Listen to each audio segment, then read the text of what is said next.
Hello friends, പുതിയൊരു notification വന്നിരിക്കുന്നത് IBPS നിന്നാണ്. കോമൺ റിക്വയർമെൻറ്റ് പ്രോസസ്സാണ് IBPS വിളിച്ചിരിക്കുന്നത്. വിളിച്ചിരിക്കുന്ന കസ്റ്റമർ സർവീസ് അസോസിയേറ്റ് എന്ന തസ്തിയിലേക്ക് IBPS കണ്ടക്ട് ചെയ്യുന്ന എക്സാമാണ്. ഓൾ ത്രൂ ബാങ്കിലേക്കാണ് വന്നിരിക്കുന്നത്. 1/8/2026 ഓൺലൈൻ ആപ്ലിക്കേഷൻ സ്റ്റാർട്ട് ചെയ്തിട്ടുണ്ട്. ക്ലോസിംഗ് ഡേറ്റ് പറയുന്നത് 21/8/2026 ക്ലോസിംഗ് ഡേറ്റ് ആയിട്ട് പറയുന്നത്. അതുപോലെ തന്നെ നിങ്ങൾക്ക് ഓൺലൈൻ എക്സാം പ്രിലിമിനറി കണ്ടക്ട് ചെയ്യുന്നത് ഒക്ടോബറിലും അതുപോലെ തന്നെ മെയിൻ കണ്ടക്ട് ചെയ്യുന്നത് ഡിസംബറിലും. അതിൻ്റെ അലോട്ട്മെൻറ്റ് കണ്ടക്ട് ചെയ്യുന്നത് മാർച്ച് 27, 2027 ആണെന്നും പറയുന്നുണ്ട്. ഡീറ്റെയിൽ ആയിട്ട് നോട്ടിഫിക്കേഷൻ കൊടുത്തിട്ടുണ്ട്. നമുക്ക് ഡീറ്റെയിൽ ആയിട്ട് നോക്കാം. വന്നിരിക്കുന്ന പോസ്റ്റ് നോക്കുകയാണെങ്കിൽ കസ്റ്റമർ സർവീസ് അസോസിയേറ്റിലേക്ക് ഏതൊക്കെ ബാങ്കിലെ ത്രൂ ആണ് നിങ്ങൾക്ക് ഇത് വന്നിരിക്കുന്നത് നോക്കാം. IBPS കണ്ടക്ട് ചെയ്യുന്നത് bank of Baroda, bank of India, bank of Maharashtra, Canara bank, central bank of India, Indian bank, Indian overseas bank, Punjab national bank, Punjab and Sindh bank and UCO bank and union bank of India. ഇത്രയും നിലവിൽ ബാങ്കിലേക്കാണ് IBPS exam conduct ചെയ്യുന്നതെന്ന് ഓർത്തിരിക്കാം. Customer service association തസ്തികയാണ്. 24,000 നിങ്ങൾക്ക് basic pay, ബാക്കിയുള്ള എല്ലാ അലവൻസുകളും provide ചെയ്യുന്നതെന്ന് ഓർത്തിരിക്കാം.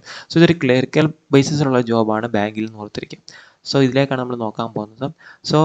20 മുതൽ 28 വയസ്സ് വരെയുള്ളവർക്ക് ഇതിലേക്ക് അപ്ലൈ ചെയ്യാം. അതിന് പറയുന്ന ഡേറ്റ് പറയുന്നത് 2/8/1998 അതുപോലെ 1/8/2006 ഇടയിൽ ജനിച്ചവർക്കാണ് ഇതിലേക്ക് അപ്ലൈ ചെയ്യാൻ പറ്റുന്നതെന്ന് ഓർത്തിരിക്കാം. ഏജ് റിലാക്സേഷൻ പ്രൊവൈഡ് ചെയ്യുന്ന കാസ്റ്റിന് അതിൻ്റെതായിട്ടുള്ള ഏജ് റിലാക്സേഷൻ പ്രൊവൈഡ് ചെയ്യുന്നുണ്ട്. ജസ്റ്റ് അത് നോക്കാം. നെക്സ്റ്റ് എന്ന് പറയുമ്പോൾ ഇതിൻ്റെ ക്വാളിഫിക്കേഷൻ ആണ്. ക്വാളിഫിക്കേഷൻ വരുന്ന ഏതെങ്കിലും ഒരു അങ്ങേയ സർവകലാശാല എന്നൊരു ഡിഗ്രി ഉണ്ടായിരുന്നാൽ മതി. ഏതൊരു ഡിഗ്രി ഉള്ളവർക്ക് ഇതിലേക്ക് അപ്ലൈ ചെയ്യാൻ ഓർത്തിരിക്കാം. അതുപോലെ മെയിനായിട്ട് വേറൊരു കാര്യം പറയുന്നുണ്ട്, കസ്റ്റമർ സർവീസ് അസോസിയേറ്റ് എന്ന തസ്തികയാണ്. അതുകൊണ്ട് നിങ്ങൾക്ക് റീഡിങ്ങും റൈറ്റിങ്ങും സ്പീക്കിങ്ങും അതുപോലെ അണ്ടർസ്റ്റാൻഡിങ്ങും അറിഞ്ഞിരിക്കണം.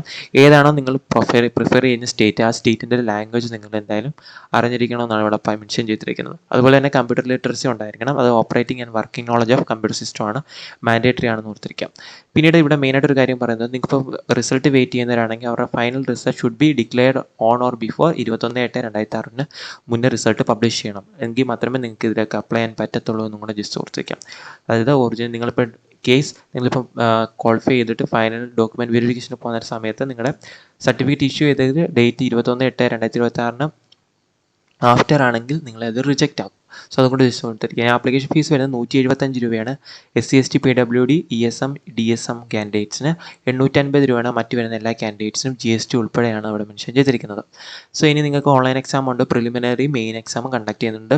അപ്പോൾ പ്രിലിമിനറി എക്സാം കണ്ടക്ട് ചെയ്യുന്നത് English language, numerical ability, reasoning, അങ്ങനെ 100 ക്വസ്റ്റ്യൻ 100 മാർക്ക് 60 മിനിറ്റ് ആണ് വരുന്നത് നോർത്തിരിക്കുക. മെയിൻ എക്സാം കണ്ടക്ട് ചെയ്യുന്നത് general finance and awareness, general English, അതുപോലെ തന്നെ റീസണിങ് എബിലിറ്റി, ക്വാണ്ടിറ്റേറ്റീവ് ആപ്റ്റിറ്റ്യൂഡ്, അങ്ങനെ 160 ക്വസ്റ്റ്യൻ, മാക്സിമം 200 മാർക്ക്, 125 മിനിറ്റ്സ് ആണ് ഇതിനും കണ്ടക്ട് ചെയ്യുന്നത് ഓർത്തിരിക്കാം.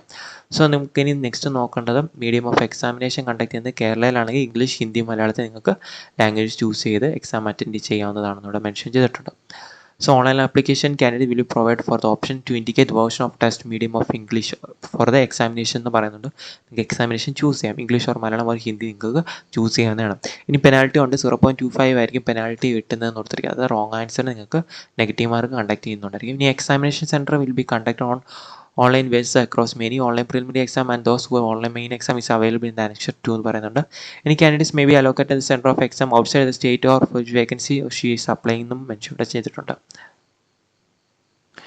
ഇനി എന്തൊക്കെ ഡോക്യുമെൻറ്റ്സ് ആണ് നിങ്ങൾ അപ്ലോഡ് ചെയ്യേണ്ടതെന്ന് പറഞ്ഞാൽ photograph, signature, left thumb impression, hand return declaration, നിങ്ങളൊരു വൈറ്റ് പേപ്പറിൽ ബ്ലാക്ക് പെൻ കൊണ്ട് അവർ പറയുന്ന ഡിക്ലറേഷൻ അതുപോലെ എഴുതി ഫോട്ടോ എടുത്ത് അപ്ലോഡ് ചെയ്യേണ്ടതായിട്ട് വരുന്നുണ്ട്. ഇതിൻ്റെ താഴെ വരുമ്പോൾ അനക്ഷർ 1 എന്ന് പറഞ്ഞിട്ട് ഓരോ ബാങ്കിൻ്റെയും അതിൻ്റേതായിട്ടുള്ള സ്റ്റേറ്റിനെ ബേസ് ചെയ്തിട്ടുള്ള വേക്കൻസീസ് ഇവിടെ ഡിസ്ട്രിബ്യൂട്ട് ചെയ്തിട്ടുണ്ട്. ജസ്റ്റ് അതൊന്നും കൂടെ നോക്കാം.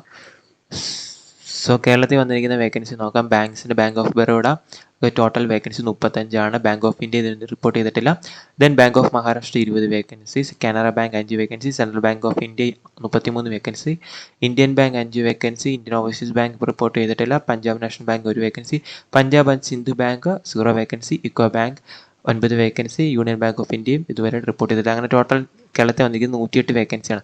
ഇത് മെയിനായിട്ട് പറയാനുള്ള കാരണം നിങ്ങൾക്ക് പ്രിഫറൻസ് നിങ്ങൾക്ക് കൊടുക്കാൻ പറ്റും.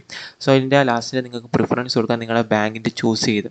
അപ്പോൾ നിങ്ങൾ ഈ വേക്കൻസി ബേസിസ് ചെയ്യുന്നവരാണെങ്കിൽ ഇങ്ങനെ നിങ്ങൾക്ക് വേക്കൻസി ബേസ് ചെയ്തിട്ട് നിങ്ങൾക്ക് ബാങ്കിന് പ്രിഫറൻസ് കൊടുക്കാവുന്നതാണ്. ഇനി എക്സാമിനേഷൻ സെൻറ്റർ വരുന്നത് നോക്കാം. കേരളത്തിൽ ആലപ്പുഴ, എറണാകുളം, കണ്ണൂർ, കൊല്ലം, കോട്ടയം, കോഴിക്കോട്, മലപ്പുറം, പാലക്കാട്, തിരുവനന്തപുരം, തൃശ്ശൂർ എന്നിവിടെയാണ് പ്രിലിമിനറി എക്സാമിന് വരുന്ന അലോക്കേഷൻ. ദെൻ മെയിൻ എക്സാമിന് കണ്ടക്ട് ചെയ്യുന്ന അലോക്കേഷൻ നോക്കാം. ആലപ്പുഴ, എറണാകുളം, കൊല്ലം, കോട്ടയം, കോഴിക്കോട്, മലപ്പുറം, തിരുവനന്തപുരം, തൃശ്ശൂർ എന്നിവിടങ്ങളിലായിരിക്കും മെയിൻ എക്സാമിന് കണ്ടക്ട് ചെയ്യുന്ന സെൻറ്ററിൻ്റെ അലോക്കേഷൻ വന്നിരിക്കുന്നത്. സോ ഇതാണ് പുതിയൊരു നോട്ടിഫിക്കേഷൻ വന്നിരിക്കുന്നത്. നോക്കുകയാണെങ്കിൽ IBPS എന്ന് പറയുന്ന എല്ലാ കേരളത്തിലെ നിലവിലെ ബാങ്കിലേക്ക്, പ്രൈവറ്റ് സെക്ടർ ബാങ്കിലേക്കാണ് ഇപ്പോൾ പുതിയൊരു നോട്ടിഫിക്കേഷൻ വന്നിരിക്കുന്നത്. IBPS കണ്ടക്ട് ചെയ്യുന്ന കസ്റ്റമർ സർവീസ് അസിസ്റ്റൻ്റ് എന്ന് പറയുന്ന തസ്തിയിലേക്കാണ് പുതിയൊരു നോട്ടിഫിക്കേഷൻ വന്നിരിക്കുന്നത്. നിലവിലുള്ള കേരളത്തിലെ എല്ലാ പ്രൈവറ്റ് ബാങ്കിലേക്കുമാണ് ഈ റിക്രൂട്ട്മെൻറ്റിൻ്റെ എക്സാമിനേഷൻ വിളിക്കുന്നത്. സോ അപ്പം പ്രിലിമിനറി മെയിൻ എക്സാമിലൂടെയാണ് ഇത് സെലക്ട് ചെയ്യുന്നത്. അപ്പോൾ അപ്ലൈ ചെയ്യാൻ പറ്റുന്നവരെല്ലാം അപ്ലൈ ചെയ്യുക. Thank you.